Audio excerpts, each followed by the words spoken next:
So yan good day nga sa inyo mga kalpa, no. Ayan ito na nga pala yung update sa Malaysian build natin dito sa Honda TMX 155. Bali ilalagay na rin na pala natin yung makina rito. Hindi muna natin pinapintura yung makina.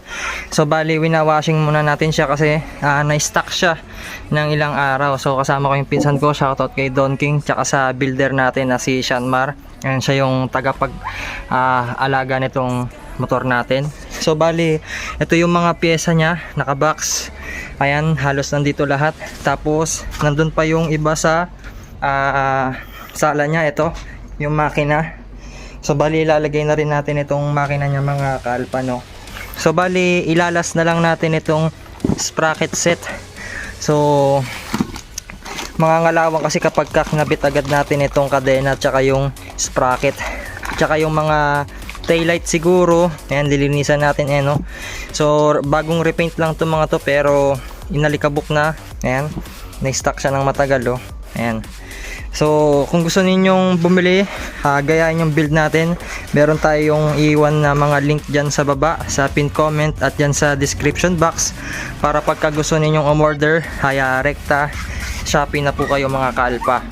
At bago tayo magsimula, kung bago pa lang kayo sa aking munting channel, huwag nyo sana nakakalimutan na i-click yung subscribe button, pati na rin yung notification bell para sa tuwing nag-upload po tayo, lagi kayong ma-notify at lagi kayong updated.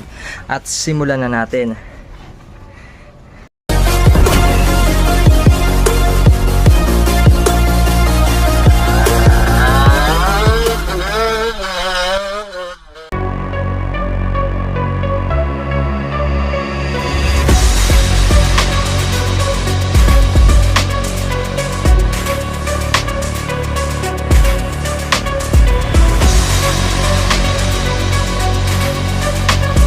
Dito nga mga kalpa, no, ilalagay na natin yung makina para makita na natin ng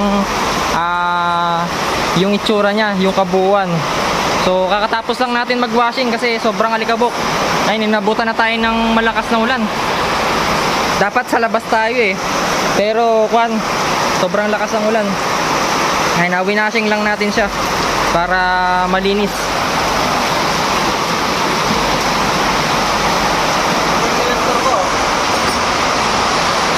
So bali ni-restore na rin pala natin yung original niyang speedometer. Ayan. So original pa rin to mga kalpa. Dito nga mga kalpa, try muna natin ilagay yung makina.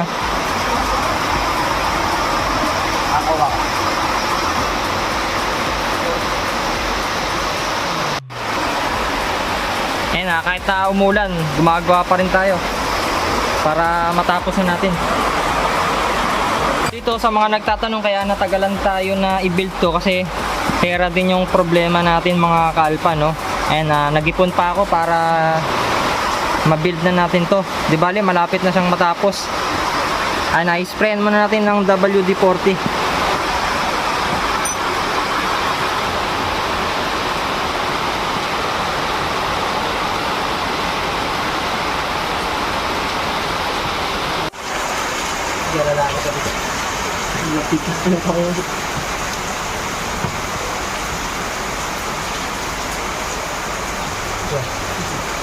Ikot din sa bako. Yun! Itas pa? Itlog. Ito ma? Hindi. Ay, tumatama na. Wala. Diba? Ito sa pumapasok Yan. Hop. Yeah. Ito mo, baba mo. Kaya pumasok na. Sige. Yan! Okay, tulak mo. Wala na, ayaw matulak dito. Yung 14.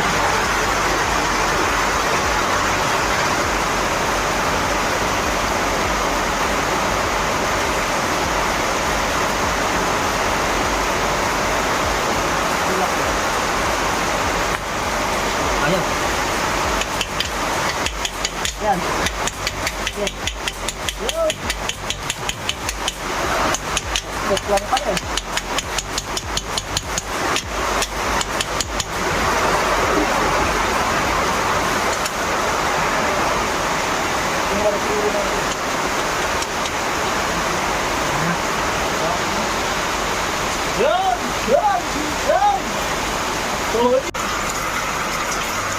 Nakaka-except kung tuloy may nikakan tayo.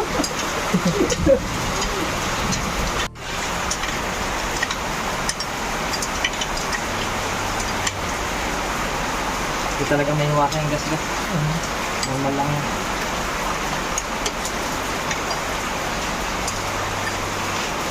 Balik ko, pag linis na lang sa mga... Kahit huwag mo lang bilang mo. Wala naman ano bilang bilang. Hindi siya sagad.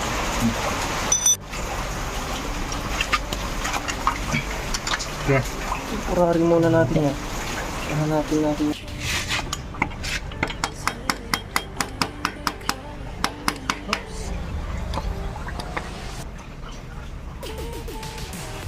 Okay na? Pukpukin ko ba? Okay.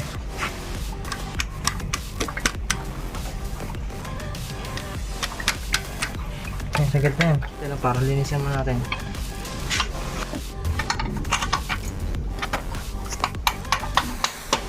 Oops, di pumasok. Paano dito?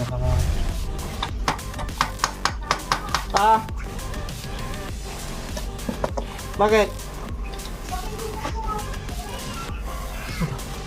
Okay na? Hindi, ibababa ako. Nakagano na.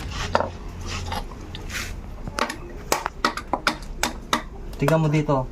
Huli ka. Ayun.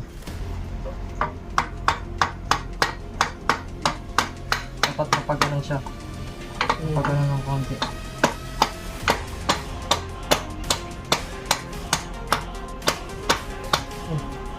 Layo pa.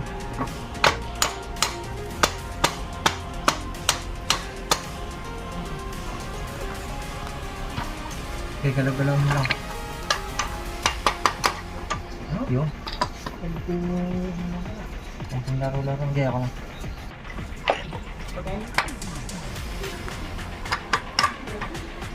Buhatin mo, boy.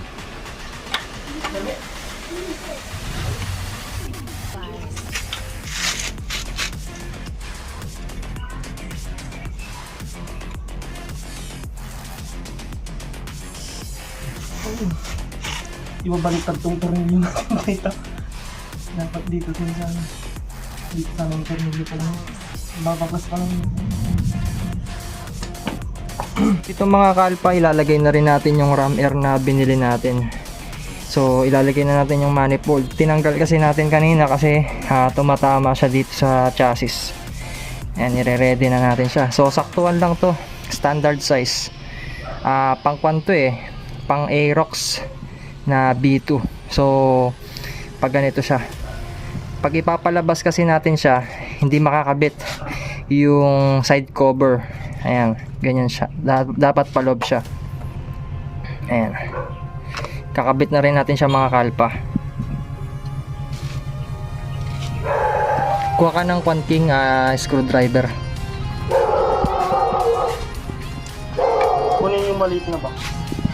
Hindi na kasi tayo maglalagay ng air filter Kasi ang nun, pag may air filter ka, hindi siya magbabackfire. Kailangan naka-open carb. Tsaka gaganda yung tunog niya. Kasi mahaba yung travel. So pagka bumabarurot tayo or binobomba natin, maganda yung travel ng sound ng carb dito. Para siyang huhuni. Ayan, yung style niya. Parang sa mga Raider, kapag ka naka ram air, ganun din yung tunog niya. Parang malupong. Oo. Nasa 600 plus din yata to. Angas, no?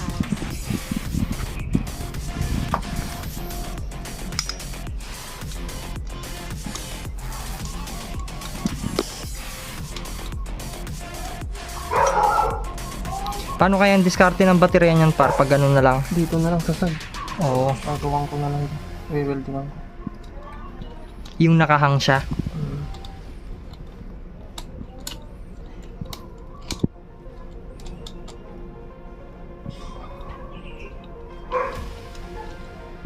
Bali, plug and play lang ito mga kalpa.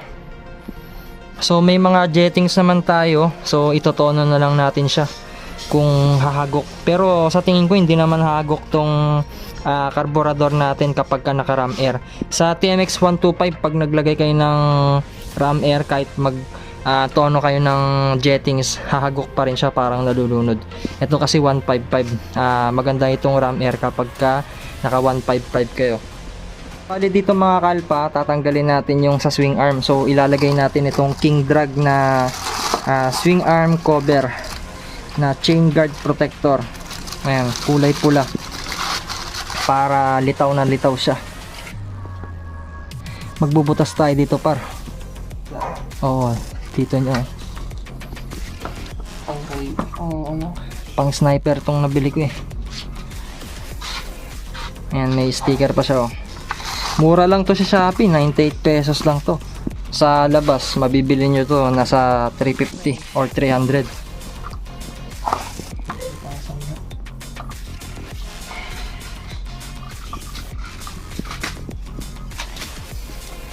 Pag tinabas mo dyan, pangit. Butas lang yun. Oo, magpubutas ka dyan. Hindi, ang gawin mo, 'di ba, yung papainitin mo yung pambutas. Uukitin natin dito. Itatanggalin mo natin to, tapos parang didiinan natin siya pa ganyan. Tapos dito tayo magbubutas. Kakapal yan. Kaya nga kailangan mainit. Ayan, ganyan siya. So pag hindi kasi tayo naglagay ng ganito, papagpag yung kadena dito, magagasgasan tong swing arm natin. So ito, limited edition itong swing arm natin na TRC. Plus 3 po ito mga kalpa. Ano lang yun? Iwan mo sa taas. Iwan mo sa taas. Nawakan ka.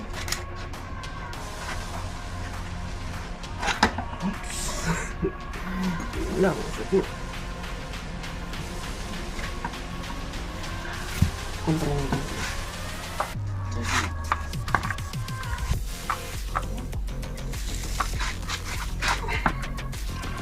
Baka madangkin nga. So dito mga kalpa, 'di ba? Pumaganon yung swing arm. So matibay yung swing arm natin kasi yan, pakita nga muna natin par. Tignan niyo. Kumaluso yung swing arm dito. Ayan. So yung sa TRC, ayan, wala man siyang gas-gas oh. Ayan, minor dent lang ni ito nasa ilalim mo, tignan mo. Ito lang. Hindi, wala man. Wala. Kinuha mo lang yung pintura, wala man oh. Ginasgas lang. Oh, ginasgas niya yung sa pintura. Ito, hindi, wala oh. Yung gasgas. Tignan mo, kalalim din eh. Hindi, ispatan na lang natin ng kanyan, hindi na makikita yan. Marker lang. Oo, marker lang yan. Katibay ng swing arm, no? Ano kaya yung ano? Yung tuksok mo muna yan. Parang Nakabang lang siya. Yan.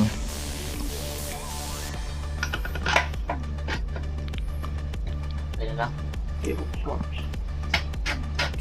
Sige. Wag mong sasagad. Ayun natin na ito. Masyado na ito. Sukatin na lang siguro. So dito mga kalpa, nakuha na natin yung sukat niya. So lalagyan na natin ng guide. Maganda sana pang butas dito, panginang, no? Tapos ayan, pagilid.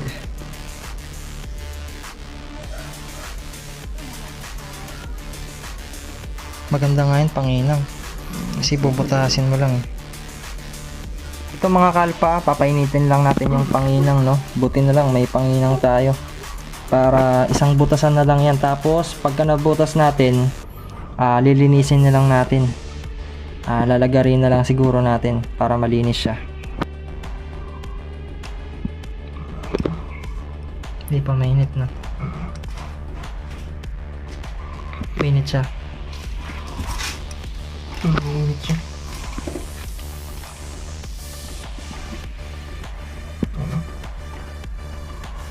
So dito mga kalpa, nabutasan na natin siya. Lilinisan na lang natin. Ayan, kukutsilyoin na lang natin to. Medyo makapal din, no? Yun mga kalpa, no, nalagay na rin natin yung chain cover. So tsaka na lang natin lilinisin yan. naubos na yung oras natin dito sa chain cover. So ilalagay na rin natin pala yung brake rod pansamantala lang din para makita na natin yung tayo. So nga mga kalpan, nakabit na rin natin yung chain cover, no, sa swing arm natin.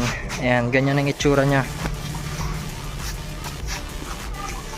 Ito ilalagay na rin natin yung tail light natin mga kalpa. So original parts din ito. So dito medyo mahirap lang ikabit yung rubber nya. Mapapalaban ka talaga. Kailangan lagyan ng pampadulas.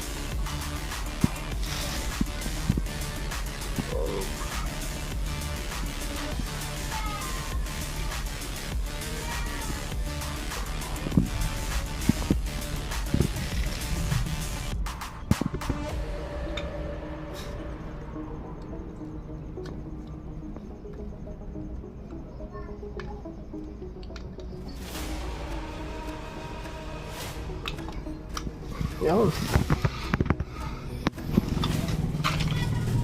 Ay na, lalagay muna tayo ng pansamantalang bolts.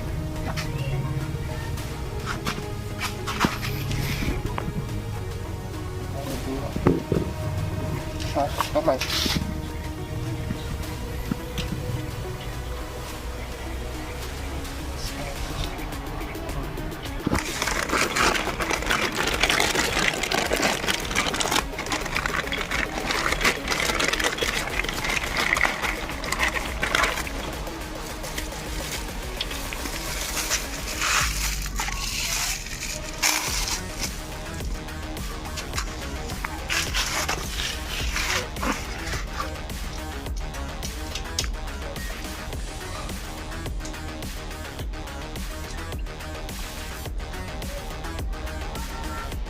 Tanggalin mo yung teleskop na doon.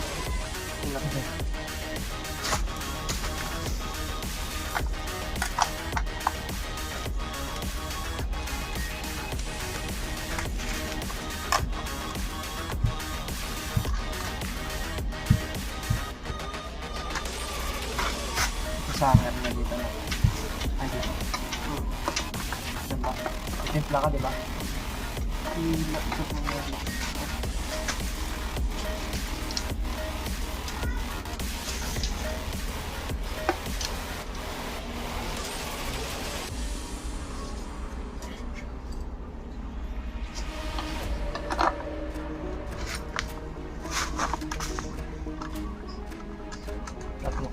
Doon ka sa kabila.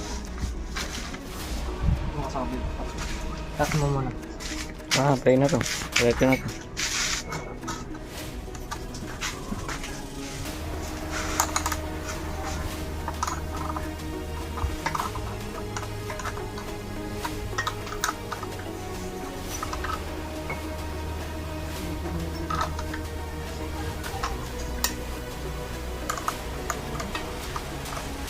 Huwag yan boy. Ay, ko.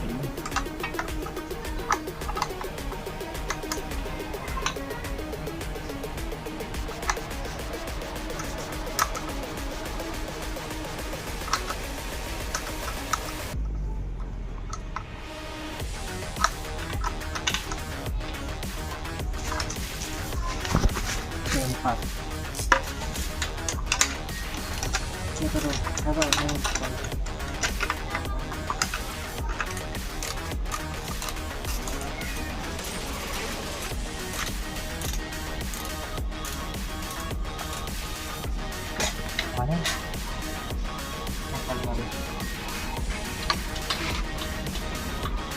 Wait lang, wait lang. Tuloy na ito. Ay, ikaw maglagay ng bolt. Ay, not.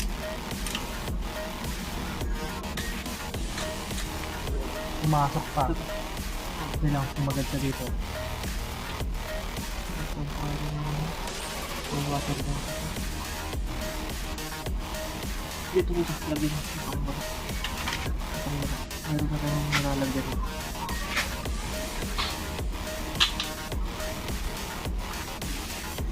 Dapat may washer to, no?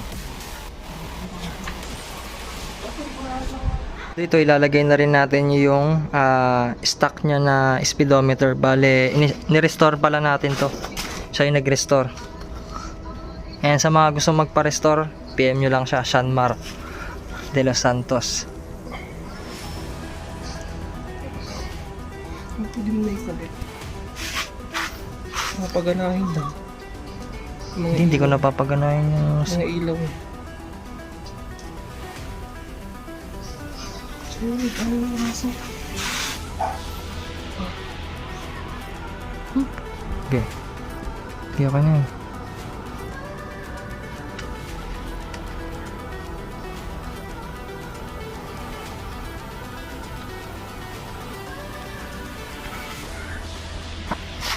Yan.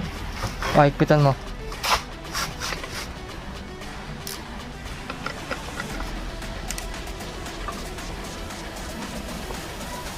Ilalagay na rin natin yung rubber tank. Ayun, para minsanan bago po lahat yung mga nilalagay natin dito.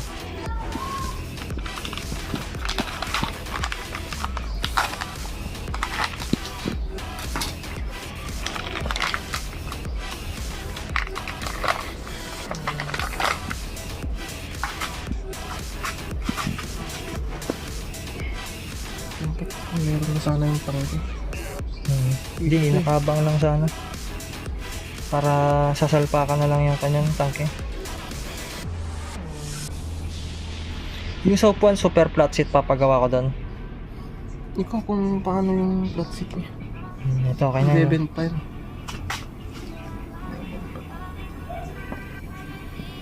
Saka alak, ilalak natin yung upuan. Okay na, no? So yun mga kalpa, no, ito na nga yung update sa build natin na Honda TMX 155. So ito lang yung nakayanan natin ngayong araw na to. So sa susunod na lang ulit, ang importante ay nakabit na natin yung makina. So medyo marumi pa yung makina nya, magpapalit pa tayo ng mga gasket tsaka oil seal dito. So ang gusto ko kasing mangyari, makabit na yung makina para makita na natin yung tindig. So madali lang naman ng linisan yan, i-metal polish na lang natin mga kaalpa. At marami na rin tayong nailagay. So siguro mga kuha na to, no, 70% ne. Malapit na nating matapos to. So sa susunod na vlog siguro, malalagay na natin yung tangke, tapos yung upuan, pati yung headlight sa susunod na vlog natin. Ilalas ko na lang dito yung sprocket set, pati yung steering damper, ilalas na lang din natin siya. Tapos yung final nito mga kalpa, pagka 90% na yung sa open pipe, tapos ilalas na rin siguro natin yung racing CDI. Medyo mahal kasi yung racing CDI, magpapatono pa tayo. Tapos sa mga susunod na vlog na naman natin, pagka nakaipon, pagka sumasabak na tayo sa show, kakarga na rin natin yung makina siguro nito. So ang ayusin pa natin dito yung pitment, pati yung sa harap. So may mga konting tabas pa tayo tsaka modification na gagawin. Ayan, so paikutan lang natin. Ito na yung harap. Last na rin siguro yung wiring dito pag may racing CDI na. Ayan. So ito na yung harap po. So dito gumamit tayo ng fork extension. Inner tube ng wave yung gamit natin. Bale, hindi pa pala natin nalalagay yung caliper. Pero meron na tayong caliper doon. Naka-ready na.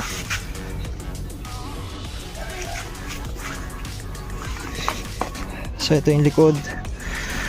Yun, oh. Guwapo. Ito, isasagad pa natin tong swing arm. Plus 3 kasi ito eh. Bale, baka sasayad na siya dito sa rear fender natin. Bubusin na lang. Oo. Bubusing na lang, no. Ayan, ito siya. Bubusin tayo dito. Sa ilalim.